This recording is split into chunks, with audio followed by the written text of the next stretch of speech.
Well, hi, everyone, and welcome to the Lawrence County Animal Hour. My name is Leanne Pettis. I'm with Friends of Lawrence County Animals. I'm also here with Beth Keaton with Friends of Lawrence County Animals, and we're so excited about our guest today, our esteemed guest, I should say. So we have Scott Franks and Travis Cowells, and they are part of our County Commission Candidates Corner. Can you believe I said that without messing up? Yeah. And neither one of them, fortunately or unfortunately, fortunately, has opponents, and they both serve on the Budget Committee.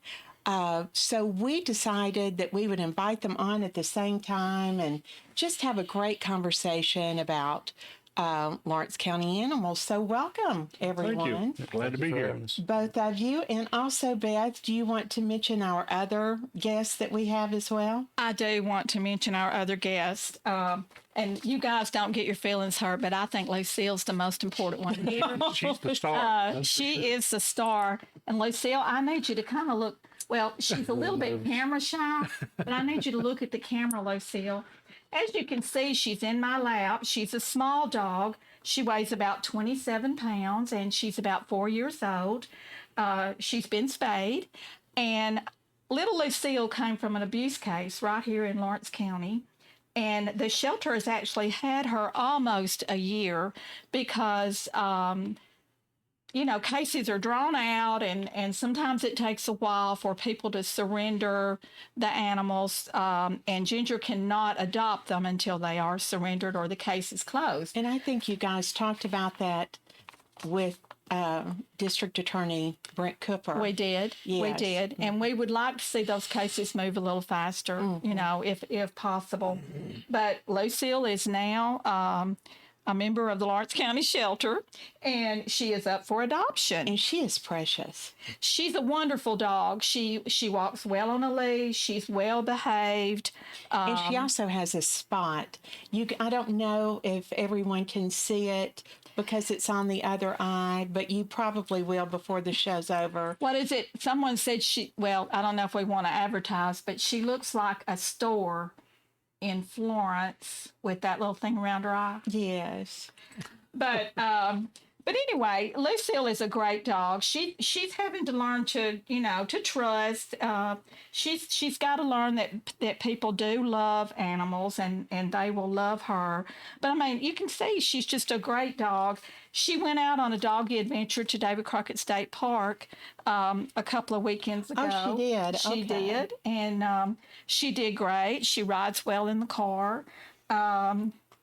She likes other animals. This is the first time she's ever seen me, and she didn't growl or anything. She was ready to go with me. She is right at home with you. And I'm pleased to hear that the David Crockett State Park program is going really well. What is it? Tails and Trails, I believe. The Tails and Trails program. Or Trails to Tails or something like that. And so what it is, you can, they have certain days that anyone in the community can come up and walk dogs among shelter pets along the trails at David Crockett State Park. And it has been such a success. The community has enjoyed it.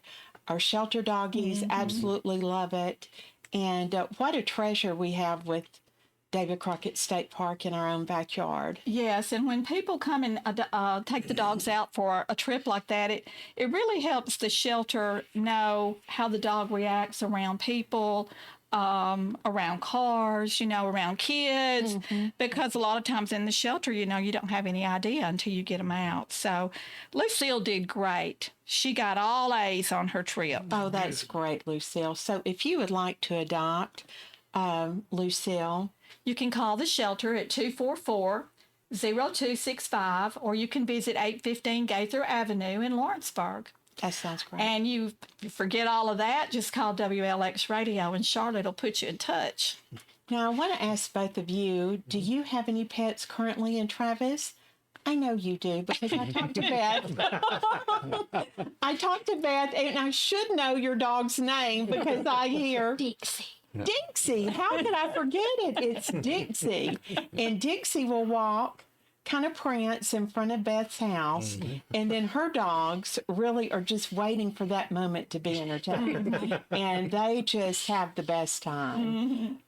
So, did you guys have any dog? Did you have pets growing up? Oh, yes. Yeah, I've always had dogs. I've never been much of a cat person. We do have a cat now. But, my son and daughter-in-law picked up as a stray and ended up at my house somehow. So she doesn't like anyone but me. But really? Yeah, that's. She's about half feral, but but she still loves you. I think so. Yeah. Is she a tabby or is she a she's just calico? a cat. More of a calico. More of a calico cat. Oh, that's so And she sweet. chose the man that's not a cat person. That's right. That's what they always do. Hey, she's smart. Yeah. Yes. She said, if I get in touch and get him to love me, the rest will follow. Yeah. So that's great. We have two dogs. We have an Australian Shepherd that's actually my wife's dog. He's attached to her hip. He doesn't move unless she moves. Oh. And then we've got a little Chihuahua that was actually my mother-in-law's. And when she passed away, we inherited her. So. And how old is the Chihuahua? The Chihuahua, she's about 13, 14 years old. She's an older dog. Charlie is that's Java is the Chihuahua. Charlie is the Australian Shepherd, and he's about 5 years old. And he's 5. Yeah. How old is Dixie? She's 12. She's Dixie is not. 12? Okay. She's just recently started showing her age. So, an appointment at Doc Brown's the other day, there's some things we got to look for now. But literally up until a year or two ago, you'd have thought the dog, she was 2 or 3 years old. Oh, Well, yes. I Beth thought was she was a looking so young surprised. pup. Yeah. She's starting to show. So we got her when Cooper, my middle son, was a baby. So he's Okay. 12. She's about 12. And what does Wow. Dixie look like? I've never seen Dixie. I feel like I know her. Well, she's got lab in her. We really don't know, but Yeah. she's a little smaller than your typical lab, but she's definitely got a lot of lab in her. Yeah, that's how I would describe her too. And she's that chocolate color. She's just a lot smaller, but she's sweet. She's a good neighbor dog.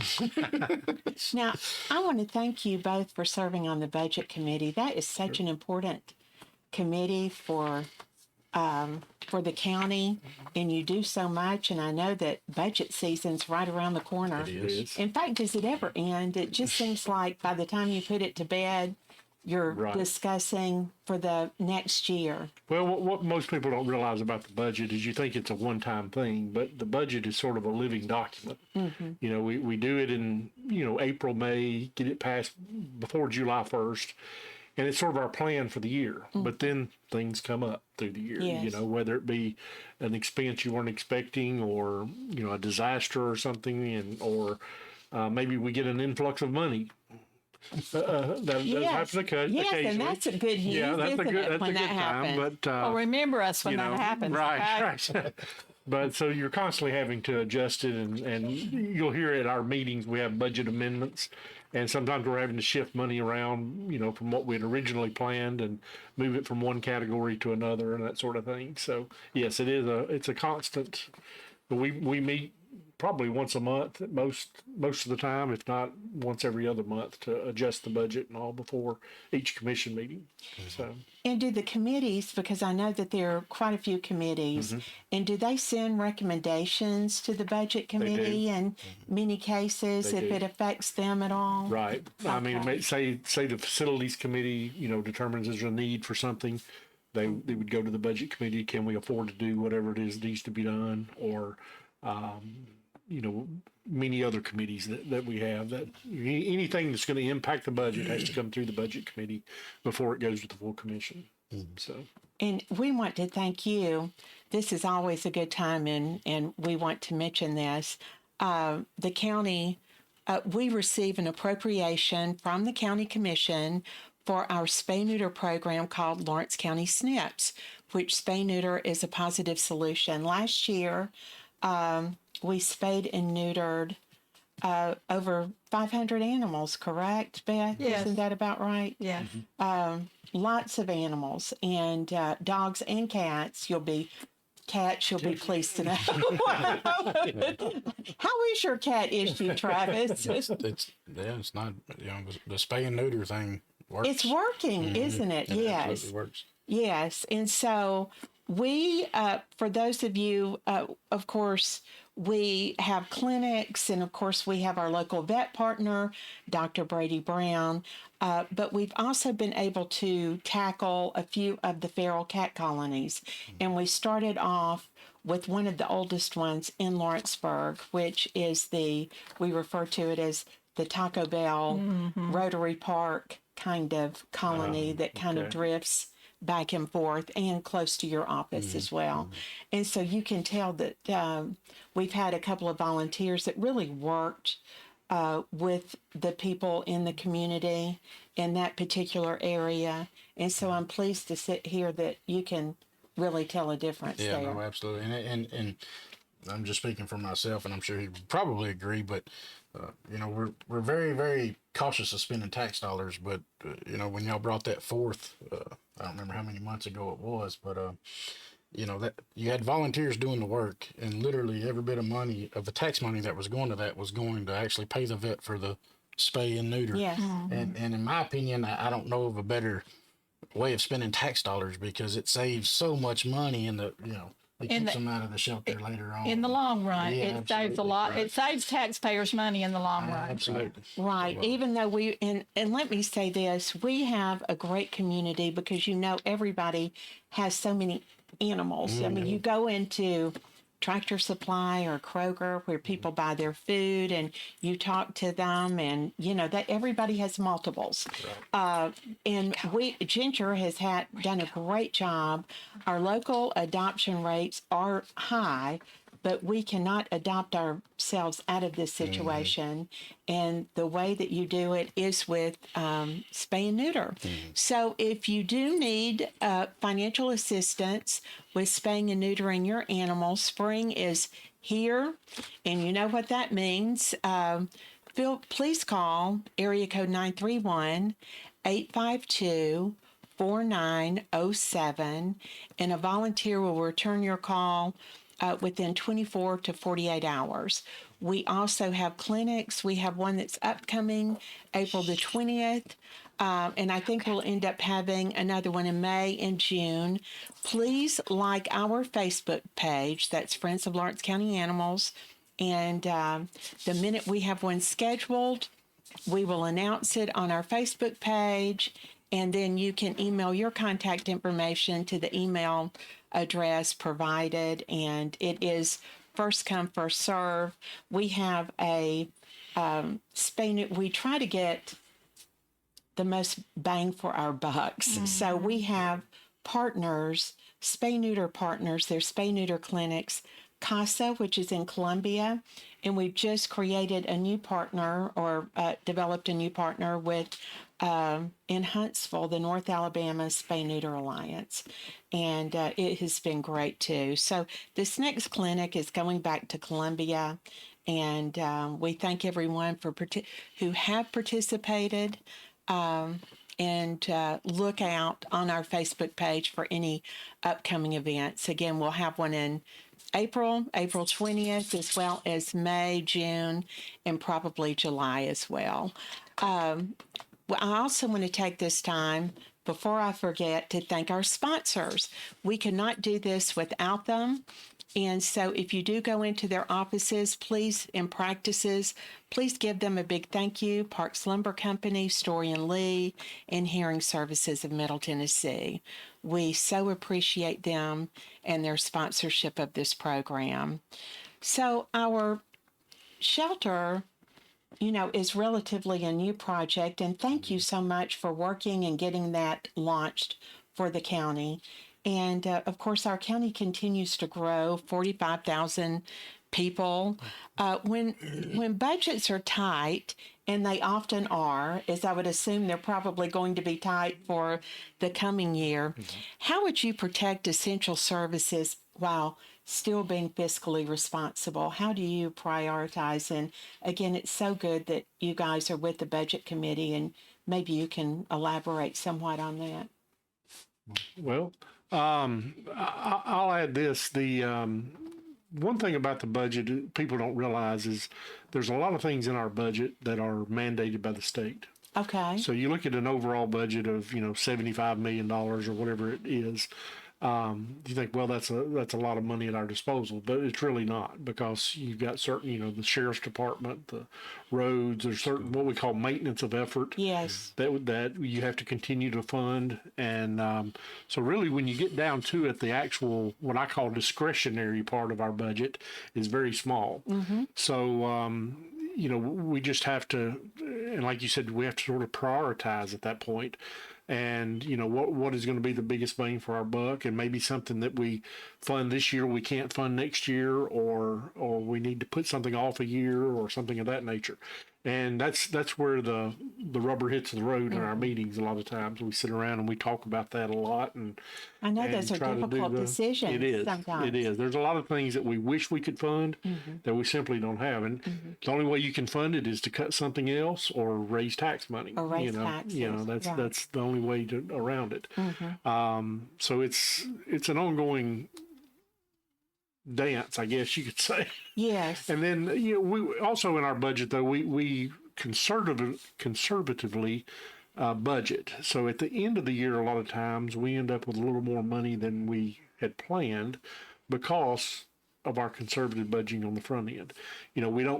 We don't anticipate as much income as maybe we end up getting. So at the end of the year, a lot of times we'll have a little bit of a surplus, and then we can do things that, like the last couple of years, we've been able to make a significant contribution to the volunteer fire departments. Yes. And that's came out of those extra funds. Maybe sales tax money is a little higher than what we had budgeted. And we intentionally do that just so that we've got that cushion, because you never know when something like a COVID or something like that's going to hit. Yes. And actually, I'll add, we thought COVID was going to negatively impact us, but it actually was positive because people stayed at home and didn't go to Florence or Cool Springs and that kind of thing shopping. Okay. Yes. So our sales tax money actually increased during that time period. Okay. So you didn't really think about that on the front end, but it actually was a benefit from the tax coffer standpoint. Yes. So you always hear about shop local and that sort of thing, and that really forced people to do that. Yeah. Yes. Or they bought online, which again it benefits us locally, because that's just like you shopping here in town. So. Well, That's good to know. Yeah. that is good to know. Yeah. And I'm sure that once people start doing that, that while some people will go back to old practices, many don't. Right. Exactly. And continue to do that because they've developed it as a habit. You're right. So that is really interesting. Yeah. Okay. Well, and coming from the chamber, we knew a lot of local, this, and it was shop local, and every chance we got, we explained it to our young people as well. Why it's important to shop local. Yeah. And I know we all want to go out to eat sometime, sure. somewhere, some other place. We don't really want to sit down next to Scott or Travis. We want to get away from those people. Exactly. But if we can just shop local the majority of the Right. time, it really does make a does. difference. It Keeps does. our taxes low. And the great news is it's so exciting. It seems like we always have new restaurants that Yeah. are coming in, moving in. Yeah. Right. So that's great too. It just makes it easier to continue to do that. Right. I know it's really, difficult for me to get out of the county line You're right. as I continue to get older, and I'm glad there are a lot more options for sure. FOCA is focused with our growing county on also we're an agricultural county, and we're so proud of that. And I live out close to Rabbit Trail Road, and I'm surrounded by farms, and I absolutely love it. But because of that, regarding our companion animals, we're different. We have been different here. I remember, growing up, we never had our dogs. They freely roamed, Right. and our cats, and of course our cats still, in and out. But we're trying to change the culture because the culture is changing. Yeah. And so as leaders, what are your thoughts on that? Because I do know, there's now a leash law, which there is a county-wide leash law. Right. And we do have animal control officers now, not only within the city of Lawrenceburg, but also within Lawrence County too. So as leaders, what are your feelings about that, and how can you help reinforce kind of changing that, but, still recognizing that we are an agricultural area as well? No, I understand. And my dog still roams. Not gonna- Not very far. and she is spayed. She is spayed. Yeah. Just go to the bathroom back there. She probably wouldn't if the neighbors would quit feeding her. There's sometimes I'm hollering for her, and I see her at the baby shop, and she's just looking at me. I know she's got a pile of food. Let me say this. When there's a leash law, Travis, Dixie knows to stay in her neighborhood. She has a perimeter. Right. The perimeter is just a little wider around the neighborhood, right? You talk about hindsight and how we grew up and stuff like that. And, I can remember as far as the culture changing, what y'all are doing right now is a huge part of it. But the cultures do change. And, I can remember, I was born in Florida and we moved up here when I was little. But before we moved up here when I was 7, we used to vacation at David Crockett State Park. And we would load up in my grandparents' Cadillac, and I had a sleeping spot in the back window. Yes. And everybody did that back then, but can you imagine now? If you had a kid in the back window and went down I-65, you're going to have a law call. We're riding in the back of a pickup truck. Yeah. Same thing. Our dogs, they were always outside dogs. We had we mostly had labs growing up because I trained duck dogs, and we always had bird dogs and stuff. So we had this male lab who roamed the neighborhood, and unfortunately, if you had a female dog, you better put her up because there was brown puppies just about every time you turned around. But the culture's changing. So yeah, in hindsight, we probably should have had old Duke, neutered. But you didn't think about it back then. Didn't think about that. Didn't back think then. about it back then. So now people are starting to think about these things, spay and neuter. I really don't want a litter of puppies or. So it takes time, but it is working. What you're doing is working. Like I said, I grew up on the Lawrence County, Johns County line, and used to just about every day there were drop-offs somewhere out in the woods, and you really don't see that as much anymore. So it is working.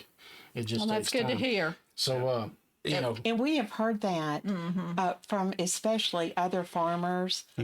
Farmers tend to really suffer because a lot of dogs are dropped on their farms. And so we've heard a lot of feedback that is very similar to what you're saying, Travis, is that they're saying not that it's eradicated because it's still out there, but they are seeing less and less of unwanted animals. And that is, that's great news for everybody. I think one thing about the culture is it's not necessarily as much culture as it is we're getting more densely populated. Yes. What used to be farms are now subdivisions and things of that nature. So you always had that in the cities, I think, more, where you had more people densely located. But out in the rural areas, as we continue to grow and farmland turns into subdivisions or developments and that sort of thing, it's getting out there too, as far as the problem. So Well, and I believe that a lot of people that are moving here, they are coming from a place that may have had stricter laws, right, as well, and they really kind of expect that, exactly. Yes. But as far as our standpoint, and we can't do everything, but finding good people like y'all that are handling, doing these types of things, as long as we're supporting y'all, I think that's, Well, it's a biggest thing we can do. public-private partnership. Yeah. And then what we also say, too, is that we did not get here overnight. And so it's going to take all of us. Yep. It's going to take the City of Lawrenceburg government, Lawrence County government, but Friends of Lawrence County Animals, our rescue groups out there, and our citizens to kind of, it's going to take everyone in order to, make this happen and to hopefully reduce the number of unwanted animals, throughout Lawrence County. Speaking of Summertown, there's a lot of growth out in Summertown. There is. It's just incredible. It is. Is it still growing at such a rapid pace, or is it kind of Slow Well, down a little bit? the home prices have gotten so high, it slowed it down a little bit. Okay. But I'm not sure how long that's going to last. If interest rates come down, it's probably to start booming It's again. going to start again. Yeah. Right. I mean, Right. what used to be a $120,000 house or 380 now. It's crazy. It is So, just it is. incredible. I mean, you just see that area really changing. There's And no of such course, thing as a starter home for young people. That's No. what bothers me more than anything. It's scary. yes. And that's another thing that we wanted to talk about. One of the reasons a lot of people surrender their animals to the shelter is that their landlords do not allow pets. Right. And so that is a problem. It's really hurt. It's Yeah. really, yes, yes. And so we're thinking about ways of working with, the landlords and recognize and incentivize them because there's so many pets that are part of the family. Yeah. And if there's any way, if there's pet deposits or whatever that looks like, Right. but we're kind of going down that road because that's what we're hearing, right, Yeah. Beth? Yes, and we even have people that will come to the shelter and walk dogs just so they can be around an animal because their landlord won't allow them to have any. I mean, it's just really sad. I've seen people leave crying because they wanted to adopt an animal. In fact, one of the adoption events we had at Tractor Supply, a young couple actually called their landlord and they begged. I heard them on the phone. They were just begging. And they just kept telling them no, they can't have the dog. And I just it upset me so Yeah, I bad. think there's certain reasons. I do understand. I do. But then there are some landlords that maybe if they Yes. saw the larger picture, Yes. they might end up, there might be various ways, and we can research what other communities are doing too. So that's one thing that we're I mean, kind of charge a looking pet at. fee. Charge a pet fee. I know our daughter, when she and her husband first married, they lived in a duplex, and they were charged a pet fee. And when they moved out, they got it back because the dog didn't tear Right. up anything, didn't mess up anything. Right. Yeah. Yes, when I lived in Atlanta, that was a long, long time ago, and I was very young, living in apartments. They always I always had pets, and they always charged a deposit, and I always got it back because that was the incentive. You wanted, Right. you wanted your Back. money back, Right. Right. So there are things that we are going to be working on in other, areas in addition to our SNPs program, but we also have some other things that Ginger is working on that will help reduce the unwanted with our puppy program. We have a rescue that is out of the Midwest that's very interested in taking some of our puppies. And so Ginger is working with them, and they have adoptive homes going right in because our other areas, it's really interesting. They have, of course, they've had a spay-neuter program in place. Some of them even passed laws that their pets, everybody's pet needs to be spayed and neutered. Or they have other laws that are in effect. And so, of course, there's an ebb and flow. But right now, we're developing those relationships, and they're looking at our Lawrence County dogs. And so we're making some headway there too. Volker recently purchased a van, and we've headed up to the Northeast, and hopefully we have another trip planned the last weekend in April. So everybody is working as hard as they can in a lot of different areas to try to get the number of dogs at the shelter down. Yes. Speaking of Summertown, Scott, last year, Volca, along with our partner CASA, went into Summertown Elementary, and we read a series of books from an author that's in Middle Tennessee. Her name is Robin LaPrey. She has Doggy Do's and Don'ts. And we just thoroughly enjoyed it. Read to 650 students. Yeah. in Summertown. So we just now have scheduled one in Sacred Heart, and we're going in all the schools in Lawrence County. That's another way that, kind of changes the culture by, teaching everyone at a young age about responsible pet ownership. Well, and we're also donating that book to the library, all the libraries and the school libraries too, so the kids can check out the book. They are putting in the work. Yeah, we're trying. We're trying. Yeah, absolutely. The problem is I'm getting older every day, Travis. Travis, you got to keep her busy. If not, she's going to be snooping around the neighborhood. So he keeps Beth busy. I love it. But so there's a lot of exciting things regarding animal welfare, going on. And so getting back to the budget, tell us about the cycle. I know it begins July 1st. So when do you start really looking at everything? Well, usually mid-April, if not before. We haven't had any scheduled yet as far as our budget meetings.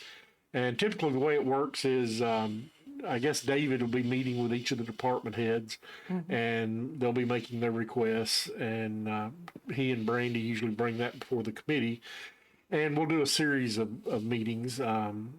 Sometimes we've done all-day meetings where we'll start at 8 o'clock in the morning and go all day and bring in each department head. Sometimes we'll do it over a series of evenings, depending on everyone's work schedules and that sort of thing when they're available. And we sort of come up with a blueprint or a rough estimate of what we think it's going to be. And then probably by mid-May, we're sort of fine-tuning it. And then we try to get it, there's certain things we have to do once we come up with the budget. We have to publish it in the newspaper and have to have a public meeting before the meeting and that sort of thing. In the past, they would give you a little leeway. You could go beyond July 1st. Okay. Sort of like the continuing resolutions that they do in Congress. But a few years ago, they changed that law. Now we have to have it passed by July 1st. Okay. So that changed. So it's a probably 3 hard or 4. stop. Yeah. You got And I like that. Yeah. We do not want to act like Congress. Right. Well, the way they used to do it is, for example, this year being an election year, the thought was that the new commissioners didn't want to inherit a budget that the outgoing commissioners did. So, like when I first joined the commission in 2010, we came into office in September. We had to get a budget passed by, I think it was October 1st. So we only had like 30 days because they had been operating on this sort of like a continuing resolution since July 1st. But they finally did away with that about probably 4 or 5 years ago, I guess. So now everything is scheduled and everybody is very serious about not that they weren't before, but getting it done. Yes. And let me ask you this, because I think it's wonderful. And Travis, thank you for the compliments, but I want to compliment you guys because it takes a lot to be a county commissioner. It does. I mean, it really does. And so what drove both of you to want to do this? So I question that myself a lot. No, but there is something. There's something I know that you want to serve. There are very good reasons. I was always involved in the community in Summertown, whether it be the youth sports or the high school and things of that nature. At the time, I didn't think we had a good commissioner up there, and so I decided to run in 2010, and I won the seat, and I haven't been opposed since then. I don't know if that means I'm doing a good job or nobody else wants it. Sometimes I think nobody else wants it. I think it is both. I think it is both. But it does take a special. I think it takes a special individual and one that has been engaged. Travis, what about you? Yeah, ever since I got out of high school, I guess service was kind of my thing. So once we were moving into this district we were in, and the commissioner of that district was not going to run again, and nobody had put their name in the hat. So I had kind of gotten involved in politics a little bit in 2018. I'd helped out with the sheriff's race and stuff, and it's one of those things. It's not glamorous. I'm not saying it isn't for anybody else, but I haven't found that pot of gold that everybody claims. Right. No. Not that I would. All the under the table money we get, all that kind of thing. Yeah. I'm getting pissed on that somehow. Well, we see you guys. You're you're hard at work, and It we takes see a lot it of time. often. It, Yes, it it takes an does. awful lot of time, but it's It's rewarding it's too. rewarding. Yeah. You are doing something that positively affects the community, and Right. hey, it's one of those. I've always had the mindset, if not you, then who else? Yes. So I haven't talked to anybody else in the running for my seat yet. So Yeah. And is this your first term? Is this yes. your first term? Yes, ma'am. Okay. Yeah, and I'm just brand new on the budget, so I'm really lucky that I came over Scott because he's way smarter than I am. So, But he's been on the budget committee for a while, so some of these questions you are asking, I'm learning a little bit myself because I've been to budget committee meetings, but I'm just now really getting into. This will be my first budget year sitting at every meeting and having to make those decisions. So I'm really glad he's here to answer some of these questions. But some of them I know, but some, as far as the dates, when the deadlines and stuff, I'm not. Right. I'll get real in tune with that here And very so- very soon. that brings up a very good question, because we are amazed at the turnover within the commission. Sometimes it's not that much, and then some years, Right. there is a turnover. And Scott, since you have been here for a while, how does that affect the commission? I mean, I think it's probably, positive and negative. It is, both. it I is. mean, not, you know what I I'm mean, a saying. lot of times it's great to get new insights and Right. new people involved. One thing, a lot of times you get new commissioners in and they think, well, I'm going to change the world. I'm going to fix all these problems. And then they get in there and realize how much you really don't have control over. Right. Like I was talking about so much. Well, yeah. But so much, like I was talking about the budget earlier, there's so many things in the budget that you can't change. You're hit with And- reality. Right. And there's so many things the state mandates that you do. And that's one thing, sort of, we'll get into Civics 101 here, but a lot of people don't realize that under the state constitution, counties are a subset of the state. Okay. Yeah. So, the only thing county commissions can do are things that the state legislature tells us we can do. So, but for example, municipalities have sovereignty. If you look at a state versus, so that's why you have certain laws that are in one state and not in another. Counties are much more restricted on what the state allows us to do. If we don't pass a budget, for example, by July 1st, the Right. state will come in and set our budget and set our tax rate Okay. because we are under their Yes. their control. Yes. The Congress doesn't do that to the state government. State governments are on their own. If they go bankrupt, they go bankrupt. So it's a learning process for new commissioners because they have to get in and figure out, really what you can do. Because I was that way when I started. I thought, well, I'm going to fix all this mess, But, I realized real quick, well, you don't really control as much as you think you do. And county commissions don't have near the control that a lot of people think we do. So let me ask you this. Of course, this is, Yeah. like I said, we're going off the sure, agenda. it's okay. Regarding, let's say, animal laws. So if you were to pass an animal law in Lawrence County, does it have to fall within the state Yes, umbrella, yes. whatever? So generally, anytime you want to put something like that in, the first thing I do is go to the county attorney and say, okay, what is the state law on dog laws, and what are our options? And of course, Ryan Durham is our county attorney now. Charlie Holt was previously, and generally they would come to us and say, okay, here's your options under state law. Okay. And that's how we would have to proceed. Okay. You can't just invent it. Right. You can't. Right. And maybe state law is silent on something, and we can do something. Or sometimes we have to go to our state representatives and say, we need this passed to allow us to do this. A special act. And we'll do that. Sometimes they'll do it for statewide. Sometimes they'll do it for a specific county. Okay. They'll pass a law that says That allows us to do whatever it is we want to do. Okay. Yeah. Oh, Now, interesting. city municipalities are a little different. Yeah, cities, and I don't know a lot about how the way the cities do, but they're under a little separate umbrella than the counties are. So, Interesting. Beth, are you learning anything? A little, yes. Well, a little. Having worked with the chamber, you probably.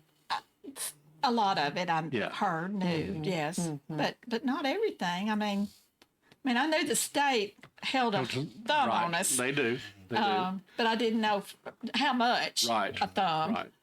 And they audit us every year. We've got an audit committee meeting next year to get our findings that they found this year. They're constantly auditing our previous year's books and make sure that, Okay.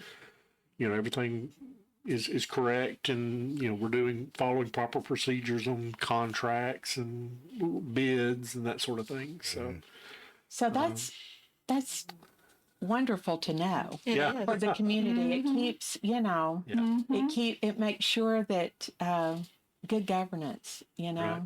that's But if you want to run for county commissioner, you can still do it because Travis, well, not this year, but I was going to say Travis, what? Travis is married, has 2 businesses and 3 young children Yes. that all play ball on different ball fields. Yeah. So you can do it, right, Travis? Yeah, and I go out and I try to get good people to run. I tell everybody, if you're thinking about running, just run. But and what I hear all the time is I don't have the time. Don't have time. Listen, you make time for what's important to you. And there's some meetings that I can't make it to. You're not going to be able to make it to every committee meeting. Right. But Right. as long as you're trying to put in the effort, and if there's an important one that I have to miss, then I'm going. I can call. I can call and find out what went on in that meeting, or I can read the notes or whatever. But as long as you're making an attempt to show up and pay attention to what's going on, anybody can do it. And that's like we talked about, 50% of the seats right now are uncontested, and to me that's not a good thing. Yeah, I'm not saying it, but it. I know what you're saying, and I agree. The involvement, Yes. you want. Right. Yeah. I'm okay if somebody wants to run against me. That's perfectly fine. I want people to run. But it's. And I think social media has hurt us in that regard because people can be so mean on social media. Oh, yeah. And, a lot of people just don't want to deal with that. They don't want to drag their family through that. And Yeah. and I don't know, just politics in general right now everybody's just kind of negative about it. Right. So I hope that turns around and we see more people stepping up, to lead. We have seen more of, in my opinion, he may think differently, but I have been stressing to people, if you just go watch a county commission meeting, it's going to be the most boring thing you've ever seen in your life. Yeah. And most of the votes in there are yes, yes, yes. And the reason being is in these committee meetings that Yes. we have throughout the weeks is where all of our debate goes on. Things get cut out of things get added to. And a lot of the stuff it's fixed ahead of, not fixed. I mean, that sounds, No, it's but not yes, rigged or nothing like that. people know You've know about the discussed it. subject. You've discussed Yeah. it. Discussed Right. it. Yeah. And the Right. public is more than welcome to come. And we have been having people, Yeah. now that we've been preaching that, showing up to our committee meetings. that's and good. We've got some people that come to just Yeah. about every committee meeting. They want to Now, know what's are going any on. committee meetings yet live or like the county commission meeting is? They're all voice recorded, and if there's a really contentious one, sometimes the radio station will show, Oh, or okay. somebody from the radio, okay. Yeah. if Real they know hot that something's topic. going to be a real Yeah. hot topic. But Yeah. but they're all voice recorded, and I'm sure you can obtain them somehow by going by to see Christian at David's office. He's the one that handles all that. Right. Right. But yeah, I mean, and there's something called Loco Alerts, I think is what it's called. Yes, I love that. It's really cool. So I think Dave Ray or Christian, one of the two or both of them together, headed this up. They're the tech guys. Yes, Thank and goodness we have those And guys. it's wonderful. Yeah, so you we literally will go, oh, Yeah. we need to come to that. You know, right. we you need to go literally to sign that. up for that, and it will send you a message when there's going to be a committee meeting on X and X date and what it's about, and that's really that's kind of on. After that point, if you're in the dark, it's kind of on you, because you had an opportunity to show up and hear. And it is to and out. I mean, I think it's always the committee's meeting schedule is announced on Facebook too. Yeah, It is. Yeah. So And they're on the radio station. They all send them all to the Yes. radio stations. They always Yes. announce them. Yeah. There are no closed door deals in the county. No. Yeah. I mean, it's all open. Right. When we meet, it's Yeah. all out. Whether somebody shows up or not. I mean, it's there in the public. And the main thing about the committee meetings, I mean, the public can provide input too, and we have frank and casual discussions about whatever it is that whatever the topic is. And don't you usually, because we've been through this too, give someone, if they want to speak, a few minutes before the meeting actually starts? Isn't that Yeah. for those who have not? We have. I don't think you have to do it. It's kind of up to the chairman. Well, there's a new law that was just passed and signed by the governor last week, or March, I think it was the 26th, that not only our committee meetings, but also our commission meetings, that you can speak about any subjects that you wish. Previously, it said it had to be something on the agenda. With the agenda. But now it can No, be it's open to anything. anything that the county has jurisdiction over, is essentially Oh. what it says. So, And that's for committee meetings too? yes, yeah, Okay. yeah. And in those committee meetings, typically the chairman will ask. Of course, first the people that are on that committee will speak. Right. And when everything's about hashed out, typically the chairman will say, "Are there any commissioners that have anything they want to add?" And then before we adjourn, if there's some non-commissioners, they'll say, "Hey, do you have anything you want to add before we adjourn this meeting?" And you can, Yeah. you can absolutely get your. This new law I really like, because I could see at the full commission meeting, whatever's on the agenda really is all you need to be talking about. Yeah. But at the committee meetings, it should have been open, because if you have a concern that we're not addressing for whatever topic it is, then you should have the opportunity as a citizen to come in and say, "Hey, here's my problem," For that for particular, that particular committee. Okay. And then that sort of gets the ball rolling Okay. to whatever yeah, needs that to be makes done. sense. To me, it made more sense It to does have make that opportunity to do it. So otherwise, when are you going to be able to raise that issue? Do you all request to be on certain committees, or are you appointed to certain committees, or? Well, the chairman of the committee, chairman of the commission, and the county executive sort of set the committees. And usually what they do is they'll come to us and say, they'll send us a list and say, are there any committees that you would like to be on, or that you'd like to be taken off of, and that sort of thing. And then we Yeah. pass that each fall, usually September meeting, I think, to set it for the next year. Yeah. So, Okay. Yeah. That sounds great. We were talking about, and I kind of want to circle back because it's something that we have in common, and that is talking about people who run for commission or lack of time. People also don't adopt animals or their families because they feel like there is a lack of time Right. that they can give to the animal, because they are running Yeah. in all different places as a family and young children. And so we're going to do a better job at communicating. A pet can serve as the anchor. Yeah. While everybody is running and right. doing different things, a pet can serve as the one thing that everyone goes home to. And I know that when so many of us who are growing up and we're looking at our childhoods, one of the biggest things of any of us is that we had a pet. Right. And it connects us to the world of nature, connects us to the animal world. And again, Just good therapy. Look it's at great them. therapy, yes. Look at Lucille. They have found that people who have pets are healthier because it is a stress reliever. There's so many reasons to have a pet. And again, to address the lack of time, it's almost like you, Travis, having everything that's going on, and you still have Dixie, and you are running for commissioner. You are a commissioner. So you can do it. And Beth, address the shelter dog. I mean, even if you're going in so many different ways, your dog will feel at home, even though someone's not there all the time. They do not have to be. And it is so much better than being in a kennel, Yes. in a shelter for a Yes. long period of Yes. time. Yes. People think the shelter is just the greatest place in the world for the dog to go. And we do have a wonderful shelter, and we do have a wonderful shelter director and the staff, and the dogs are loved. But that's not the best place that the dog can go. No, it can be very stressful, It's very especially for stressful. dogs Very that, stressful. perhaps Yes. want to be more alone or more. Many dogs enjoy serene surroundings. Yeah. I think Lucille would enjoy somewhat of a serene. Lucille really needs a home because she doesn't like loud noises. And the shooting range, the firing range, is out at the animal shelter, kind of down in the hollow, and so there's a lot of loud noise. I never thought So, about that. Lucille needs to go to a home as quick as possible. And she's such a small dog. How much did you say? 27 pounds. 27 pounds. Yeah. Okay. About 4-year-old, and she's spayed and ready to go. And look at her. Something made her look. I don't know. I don't know. Maybe it was the camera, but you know we're talking about you, right, Lucille? And again, you can see the spot. Oh, Beth, you can't have another one. No, I've adopted 3. She adopted That's three my from magic number. 3 from the shelter, and Where are you going?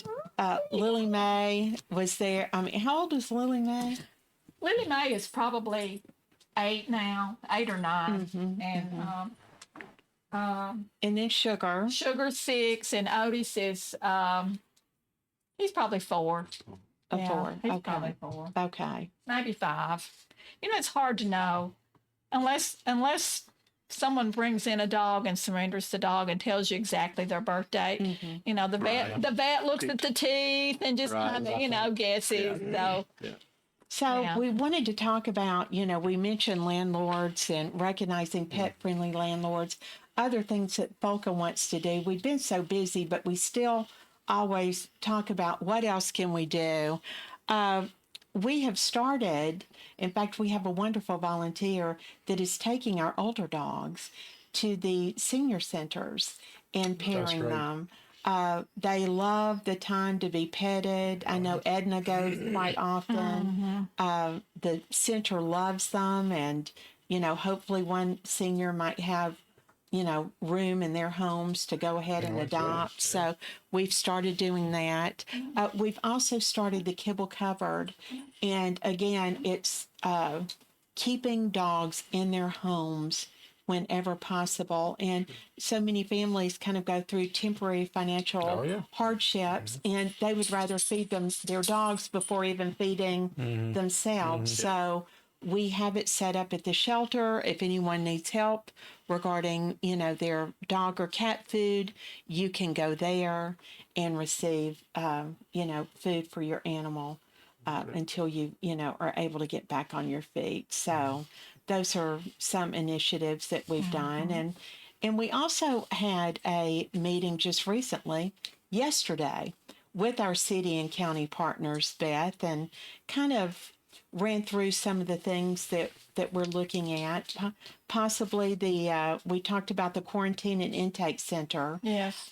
Do you want to elaborate a little bit on that? I mean, why we would need it? Oh, yes. The facility we have that houses all of the dogs, there's not an area that a dog can be quarantined. So when an animal comes in and you don't know anything about it, you don't know if it's sick, it needs to be quarantined for several days so that you can watch it, give it shots. And of course, especially with puppies. Puppies are so prone to have parvo, and parvo is so contagious that it could wipe out a whole kennel, a whole shelter. So We've been very lucky. We've been very lucky. Knock on. So, and Ginger does a great job in her team at keeping everything as clean as possible. well, and honestly, a lot of times she'll keep a dog that just comes in, if you're just really not too sure about it, in her office, actually, to quarantine it from the other animals for a little while. But yeah, we desperately need that, another building. So we have about a minute and a half left. Is there anything that either of you would like to add? Again, we want to thank you for being here, and we love learning about I've learned a lot in I know. meetings. Yes. It's been a while since I've been in civics class. And so this has been very educational for me. I've learned a lot. As a walking encyclopedia. And yes, it's been terrific. And I know our listeners will too. Well, and that's a good thing, Scott, that it's not a total basket turnover, because you do need some people still on the commission that You do. You need to strike with the that balance. experience, That's true. Yeah. Great ideas, new blood, Yeah. but also experience to make sure that, everything can get done. Right. Right. Yes. Yeah, That's right. really the first the first few years is really a learning curve. Yeah. Trying to learn how it goes. So, I have no problem saying he's smarter than me, and I'll call him smarter than me. You got to explain this to me. You got to break it down Barney style for this old. Well, we just want to thank both of you for coming on. It's been a great show. Yeah. We want to thank our sponsors again who've made this all possible. Story and Lee, Hearing Services in Middle Tennessee, and Parks Lumber Company. We can't thank them enough. And so if you are in their offices, and please tell them how much you appreciate it and thank them for what they do for the animals. And Leanne, I want to thank our donors, our community donors. We couldn't do what we do without you all. And this past year, we were able to help supplement the budget at the shelter with over $23,000. That's great. Wow. Well, that was big.